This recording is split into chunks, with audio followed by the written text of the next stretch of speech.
What an honor it is for me as a basketball player to have the all-time great presenting me here tonight. It was so valuable to me as a player to see someone who had the same desire, determination, passion, and love for the game. Who knew that number 23 would be here 23 years later presenting me to the Naismith Basketball Hall of Fame. MJ, you have touched so many people's lives, but none like mine. Thank you for being the best teammate. I will always cherish that, and I will cherish our relationship forever. Thank you. So a little bit over a year ago, I made a video titled, "Are Michael Jordan and Scottie Pippen still friends after the Last Dance documentary?" And for the most part, this has been a little bit of a secret. We never really found out up until today. Now, it's really important to preface this. Scottie Pippen, with respect to what the man's been going through, has been behaving a little bit erratically lately. And I'll tell you what I mean in just a moment. Before we get to the content, we just dropped merch, man. This casual t-shirt's the perfect thing to purchase for somebody that doesn't think Michael Jordan is the greatest basketball player of all time. In addition to that, make sure you're followed on Instagram and Twitter if you guys ever want to tip me off on any NBA news going on. And now that we get all that out of the way, cue the intro.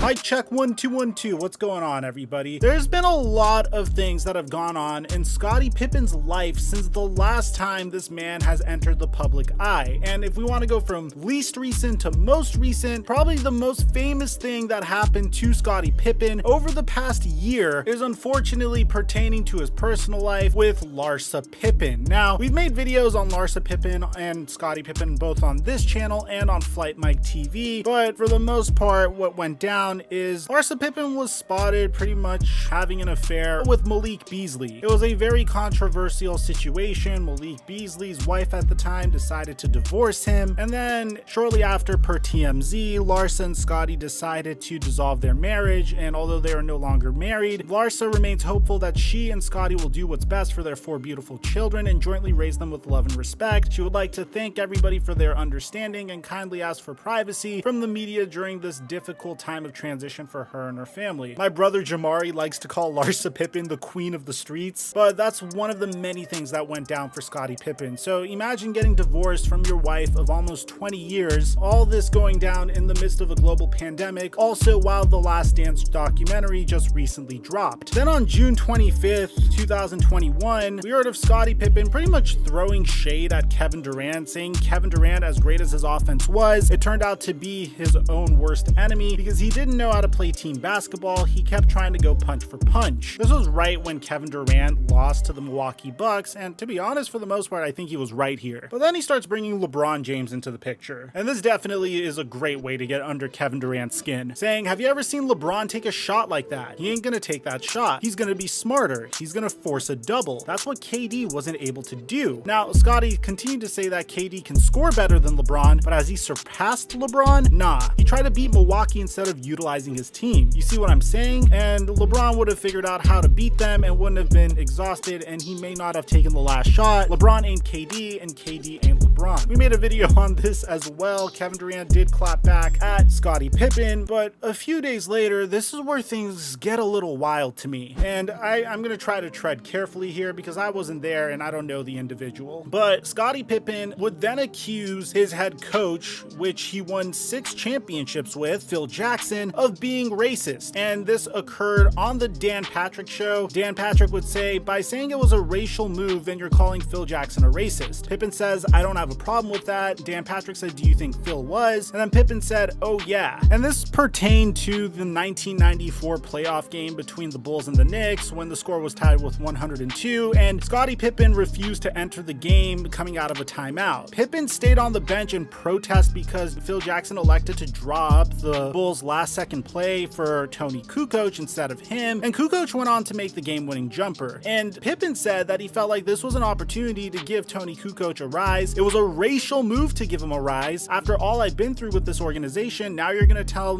me to take the ball out and throw it to Tony Kukoc? You're insulting me. And look, man, I really try to tread carefully here, because in this instance, I'm beginning to think that, okay, something might be going on with Scottie. And this is me just feeling empathy towards the man. You have to understand this guy's gone through a lot over the past year, and it's continued to break down. We didn't even get to the meat of this video. But firstly, if you watch the Last Dance documentary, Scottie Pippen expressed regret for that moment where he was upset that Tony Kukoc hit that game winner. Now it looks like he's backpedaling here, and I guess it's because he feels like too many people are walking all over him. His wife Larsa earlier embarrassed him in front of the public eye. Now you have the Last Dance documentary that also went up that showed Scottie Pippen in this very low point in his career, which in the documentary he expressed regret, but now he's saying that the reason why Tony Kukoc got a game-winning jump shot drawn up for him was more to do with race than to do with each player having their own skill set. And I'm gonna leave that to you guys to determine for yourselves, because I personally think that's a bit of a stretch. That was a season where the Chicago Bulls didn't have Michael Jordan, and they needed to be a little bit craftier in order to hit game-winning jump shots. And I guess Scottie wanted to prove that he's the man, but in that instance, you need to draw up the best play possible to potentially make that run. And as a result, I really truly believe that this one moment in Scottie Pippen's career is what forever made him a sidekick as opposed to the main guy. He had an opportunity to show his leadership in that situation and hype up Tony Kukoc for hitting the game-winning jump shot, but instead he took it personally because he has ego and pride in not being allowed to take the jump shot. And that brings us all the way to this GQ article today, where Scottie Pippen called out Michael Jordan for The Last Dance, saying that he couldn't have been more condescending if he tried. Now, this is probably to promote his upcoming memoir, Unguarded, and we get a little excerpt from it, but take a look at this. On May 19, 2020, there was a text from Michael Jordan. He didn't reach out very often. It said, "What's up, dude? I'm getting word that you're upset with me. Love to talk about it if you have time." Scottie Pippen would hit Michael Jordan back and say, "Let's talk tomorrow." Now, Scottie admitted that Michael Jordan was right. I was upset with him. It was because of The Last Dance, the 10-part ESPN documentary about the Chicago Bulls' final championship season, which millions of people watched during the early weeks of the pandemic. The final 2 episodes aired on May 17th, and similar to the previous 8, they glorified Michael Jordan while not giving nearly enough praise to me and my proud teammates. Michael deserved a large portion of the blame. The producers had granted him editorial control of the final product, and the doc couldn't have been released otherwise. He was the leading man and the director. Now, a lot of people tend to forget this about The Last Dance, but the whole premise of The Last Dance was supposed to be how tumultuous that final season was with the Chicago Bulls, and it was supposed to show everything, warts and all. But if you also paid attention,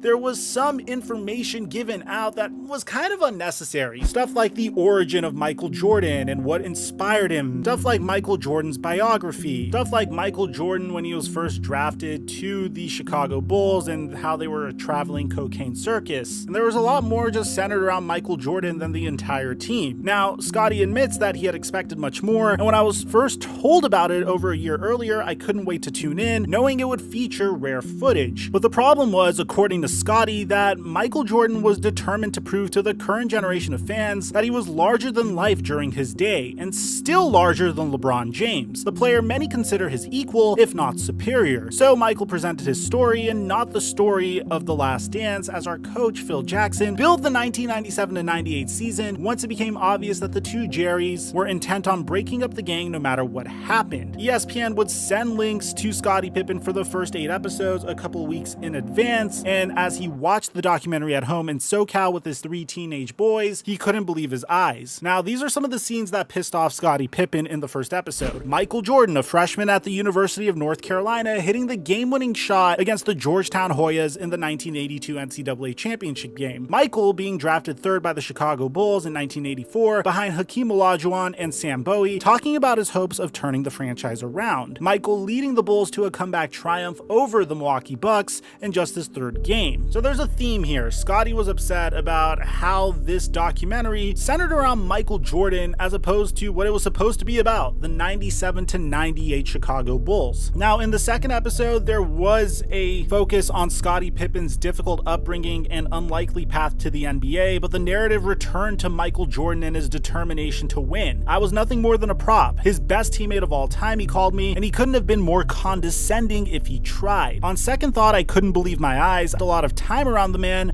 I knew what made him tick, how naive I was to expect anything else. Each episode was the same. Michael on a pedestal, his teammates secondary, smaller, the message no different from when he referred to us back then as his supporting cast. From one season to the next, we received little or no credit whenever we won, but the bulk of the criticism when we lost. Michael could shoot 6 of 24 from the field, commit 5 turnovers, and he was still in the minds of the adoring press and public, the errorless Jordan. Now here I was in my mid-50s, 17 years since my final game, watching us being demeaned once again. Living through it the first time was insulting enough. Now, if you remember at the time, there were reports of Horace Grant being very pissed with Michael Jordan in regards to this entire documentary. And Scottie Pippen doubles down on this, saying that over the next few weeks, I spoke to a number of my former teammates who each felt as disrespected as I did. How dare Michael treat us that way after everything we did for him and his precious brand? Michael Jordan would never have been Michael Jordan without me, Horace Grant, Tony Kukoc, John Paxson, Steve Kerr, Dennis Rodman, Bill Cartwright, Ron Harper, BJ Armstrong, Luke Longley, Will Perdue, and Bill Wennington. I apologize to anyone I've left out. To make things worse, Michael Jordan received $10 million